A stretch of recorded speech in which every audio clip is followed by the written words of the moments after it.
வணக்கம். இன்னைக்கு கிளாஸ்ல நம்ம பார்க்க போற section MA 4151 and MA 4152 revision கிளாஸஸ்க்கான கிளாஸ் 2 யூனிட் 1 லீனியர் அல்ஜிப்ரா தான் நம்ம பார்க்க போறோம். ஆல்ரெடி கிளாஸ் 1ல வெக்டார் ஸ்பேஸ் டாபிக் ப்ரிப்பேர் பண்ணணும்னு நம்ம பார்த்திருந்தோம்.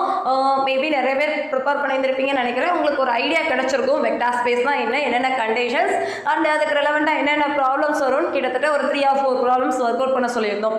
அது கிளாஸ் 1 டாபிக்கா நீங்க ப்ரிப்பேர் பண்ணியிருந்திருப்பீங்கன்னு நினைக்கிறேன். நெக்ஸ்ட் யூனிட் 1ல நம்ம பார்க்க வேண்டிய topic QR decomposition. It is a repeated topic. இதுல கண்டிப்பா ஒரு ப்ராப்ளம் கேக்குறாங்க. ப்ரீவியஸ் இயர் क्वेश्चन பேப்பர் யாராவது கையில வச்சிருந்தீங்கன்னா பாருங்க. இந்த மாடல் என்ன இதுலயே ஒரே ப்ராப்ளம் டைரக்டா கேட்டிருந்திருக்காங்க. அப்படி இல்லைனாலும் இந்த மாடல்ல ஒரு ப்ராப்ளம் கேட்டா நம்ம எழுதுறதுக்கு ப்ரிப்பேர்டா இருக்கணும். கிட்டத்தட்ட பாத்தீங்கன்னா இதுல ஒரு 3 சம்ஸ் தான் நம்ம சேனல்ல ஒர்க் அவுட் பண்ணியிருக்கோம். உங்களுக்கு ஏதாவது ஒரு ப்ராப்ளம் யூனிவர்சிட்டி क्वेश्चनல QR decomposition மாடல்ல கொடுத்திருக்காங்கன்னா நீங்க இந்த 3 ப்ராப்ளம்ஸ் ஒர்க் அவுட் பண்ணிட்டு அதே மாடல்ல ட்ரை பண்ணுங்க. உங்களுக்கு கண்டிப்பா ஐடியா கிடைக்கும். அப்படி இல்லைன்னா உங்களுடைய क्वेश्चனை நீங்க மெயில் அனுப்புங்க. அதுக்கான ஆன்சர்ஸை நாங்க ஒர்க் அவுட் பண்ணி ஷேர் பண்றோம். இப்போ QR decomposition பாத்தீங்கன்னா இதுல 3 ப்ராப்ளம் தான் நம்ம ஒர்க் அவுட் பண்ணிருக்கோம். இப்போ ஃபர்ஸ்ட் ப்ராப்ளம் பாத்தீங்கன்னா 1 0 -1 1 2 1 2 2 3 3 rows and 3 columns 3x3 மேட்ரிக்ஸ்ல தான் கொடுத்திருக்காங்க. இதில் QR decomposition ப்ராப்ளம்னா எப்படிலாம் ஒர்க் அவுட் பண்ணணும். ஸ்டெப் 1 கிவன் டேட்டா எழுதுவோம். ஸ்டெப் 2 Q மேட்ரிக்ஸ் பார்ப்போம். ஸ்டெப் 3ல நம்ம R மேட்ரிக்ஸ் பார்ப்போம். ஸ்டெப் 4ல கன்க்ளூஷனா நமக்கு என்னென்ன மேட்ரிக்ஸ் ஃபைனல் ஆன்சரா ஸ்டெப் 2 அண்ட் ஸ்டெப் 3ல வந்திருக்கும் அதை எடுத்து எழுதுவோம். அவ்வளவுதான். இதுல ஸ்டெப் 2க்கு தான் நமக்கு ஃபார்முலாஸ் இருக்கும். B1 B2 B3 வேல்யூ பேஸ்டா U1 U2 U3 வேல்யூ எப்படி கால்குலேட் பண்றது அப்படிங்கறதெல்லாம் இருக்கும். ஆர்த்தோனார்மல் மேட்ரிக்ஸை எப்படி கன்வெர்ட் பண்றதுன்னு. ஸ்டெப் 3யும் நமக்கு ரொம்ப ஈஸியா டிரான்ஸ்போஸால மல்டிப்ளை பண்ற மாதிரி தான் இருக்கும்.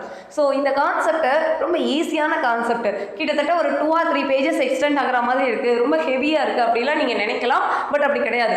ஒரே ஒரு ப்ராப்ளம் தரவா ஃபுல்லா பாருங்க. ரிமைனிங் ப்ராப்ளம்ஸ் எல்லாமே சேம் கண்டென்ட்ல தான் நம்ம ஒர்க் அவுட் பண்ற மாதிரி இருக்கும்.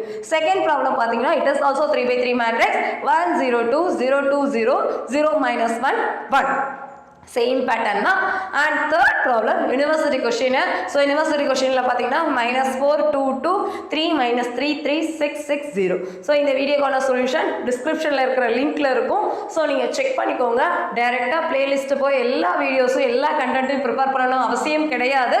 நம்ம இப்போ ரிவிஷன் கிளாஸஸில் எந்தெந்த டாப்பிக்கை சொல்கிறோமோ இந்த டாப்பிக்கை இதே ஆர்டரில் ஒர்க் அவுட் பண்ணுங்க, எழுதுங்க. எழுதி பார்த்தீங்கன்னாலே உங்களுக்கு ஒரு ஐடியா கிடைச்சிடும். இவ்வளோதானா இதுதானா அப்படிங்கிற மாதிரி உங்களுக்கு ஒரு கான்ஃபிடன்ட் கிடைக்கும்.